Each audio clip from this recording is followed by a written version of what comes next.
यज्ञशिष्टाशिनः सन्तो मुच्यन्ते सर्वकिल्बिषैः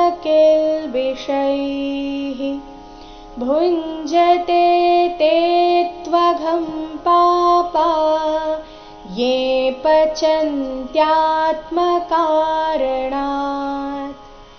ಯಜ್ಞ ಇಲ್ಲಿ ಯಜ್ಞ ಅಥವಾ ಯಜ್ಞ ಅಂತಾನು ಹೇಳ್ಬೋದು. ಯಜ್ಞಶಿಷ್ಟ ಎರಡು ಪ್ರಕಾರದ ಶಗಳನ್ನು ಗಮನಿಸಿ.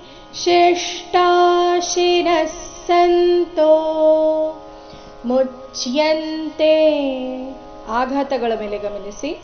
ಮುಚ್ಯಂತೆ ಸರ್ವಕಿಲ್ಬಿಷೈಃ ಷಟ್ಕೋನದ್ದು ಶಕ್ಕೆ ಐಕಾರ ಇದೆ. ಕಿಲ್ಬಿಷೈಃ ವಿಸರ್ಗದ ಉಚ್ಚಾರಣೆ ಇಲ್ಲಿ ಹಿ ಆಗಿದೆ.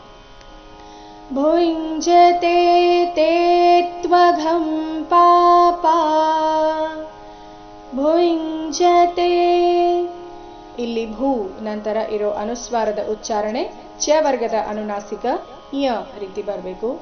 ಭುಂಜತೆ ತೇ ತ್ವಘಂ ಪಾಪಾ ಯೇ ಪಚನ್ ಯೇ ದೀರ್ಘ ಪಚನ್ ತ್ಯಾತ್ಮ ತ್ಯಾತ್ಮ ತ್ಯಾ ಆದ ನಂತರ ಅರ್ಧತ ಮತ್ತೆ ಪೂರ್ತಿಮ ತ್ಯಾತ್ಮ ಕಾರಣಾತ್ ಕಾರಣಾತ್ ಕೊನೆಗೆ ಅರ್ಧತಕಾರ ಇದೆ.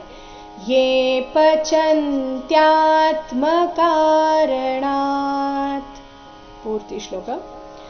ಯಜ್ಞಶಿಷ್ಟಾಶಿನಃ ಸಂತೋ ಮುಚ್ಯಂತೆ ಸರ್ವಕಿಲ್ಬಿಷೈಃ ಭುಂಜತೆ ತೇ ತ್ವಘಂ ಪಾಪಾ ಯೇ ಪಚಂತ್ಯಾತ್ಮಕಾರಣಾತ್. ರನ ರನ ರ